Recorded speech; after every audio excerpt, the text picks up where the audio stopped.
देखिए, अभी जिस ब्राह्मण मुद्दे की बात हो रही है ना, इस पे इनका टारगेट जनता तो नहीं है, पर अखिलेश टारगेट है कि जितने ब्राह्मण विधायकों ने वहां पर बैठक की थी वो हम्म। कहीं ना कहीं सफल में आ जाए, क्योंकि जाहिर सी बात है, अगर एक साथ 10-20 विधायक पार्टी को छोड़ करके किसी दूसरे दल को ज्वाइन कर लेते हैं तो हम्म। कहीं ना कहीं उस पार्टी के पक्ष में एक माहौल बनता है। बिल्कुल बिल्कुल। देखिए, जब 36 सम्मेलन हुआ था तो एक आपका जो मुखिया होता है उसकी नजरें समान होनी चाहिए। हम्म। 36 सम्मेलन हुआ तो उसमें पंकज चौधरी जी ने एक बार भी नहीं कहा कि ऐसा सम्मेलन की इजाजत नहीं दी सकती है, ये पार्टी अनुशासनहीनता में आता है। हम्म। तो अगर पार्टी अनुशासनहीनता में आता है तो 52 विधायक, एमएलसी और विधायक मिलाकर जो 52 लोग थे तो काहे ने बाहर कर देते पार्टी से उनको? आपकी हैसियत है तो बाहर कर देख लीजिए कि आपका अंजाम क्या होता है। लेकिन इनकी हैसियत नहीं कि बाहर करते हैं।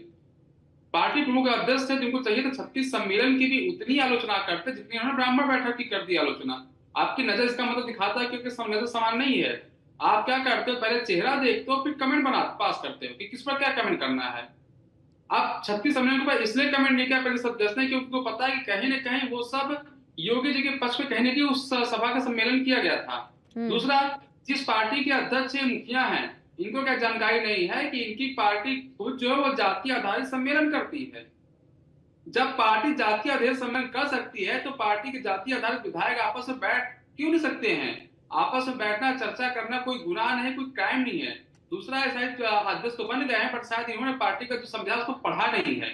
उस हम्म। संविधान में कहीं ऐसा नहीं लिखा हुआ है कि पार्टी के जो विधायक होंगे वो जाति आधारित सम्मेलन को नहीं कर सकते हैं।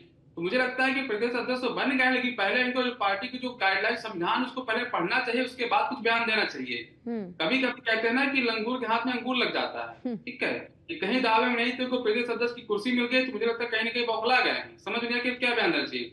महाराजगंज लोकसभा से जहां से चुन के सांसद आते हैं वहां पर 25% ब्राह्मण आबादी है।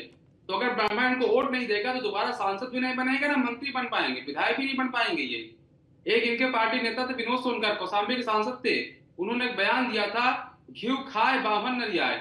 इस बयान के कारण ब्राह्मणों ने वहां पर केशव प्रसाद मौर्य को चुनाव हराया, आसपास दोनों विधानसभा हरा दिया, और विनोद सोनकर जो खुद 2024 में लोकसभा का चुनाव लड़े तो तो क्या उनको भी ये हरा ब्राह्मणों की जो दिया। बैठक हुई है, क्या ये बीजेपी को भी नुकसान दे सकती है? मतलब एक कह सकते हैं कि चेतावनी के तौर पर बीजेपी को लेना चाहिए क्या?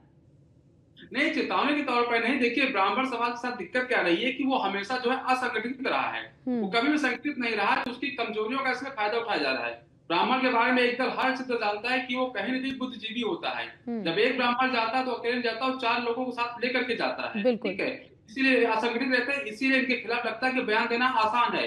कि जब इनको दिखा कि थोड़ा सा संगठित हो रहे हैं, कहीं ऐसा ना हो कि इनकी पावर बढ़ जाए, हम्म। उसके बाद जो है इसको बयान दिया गया है। और बयान दिया गया तो मुझे लगता है कि उनको पास भी मैसेज पहुंच गया जिनका बयान दिया गया है। और वो भी सब पढ़े लिखे समझदार लोग हैं, वो भी इतने आगे रणनीति को तय कर रहे हैं कि आगे क्या करना चाहिए, क्योंकि उन्हें किसी की समझदारी की जरूरत नहीं है। वो खुद इतने बुद्धिजीवी हैं, वो समझ सकते हैं उनको आगे फैसला क्या लेना है। अगर जिस दिन 52 विधायक आगे प्रेस कॉन्फ्रेंस कर देंगे पंकज चौधरी के खिलाफ, उनसे पूछ लेंगे कि जब 36 सम्मेलन हुआ तो आपने उनसे जवाब क्यों नहीं मांगा, तो हमसे जवाब मांगा जा रहा है, आपके तो अनुशासनहीनता है, तो आपने उनको क्यों नहीं बोला? उसी दिन में भारतीय जनता पार्टी को कुर्सी से हटा देगी।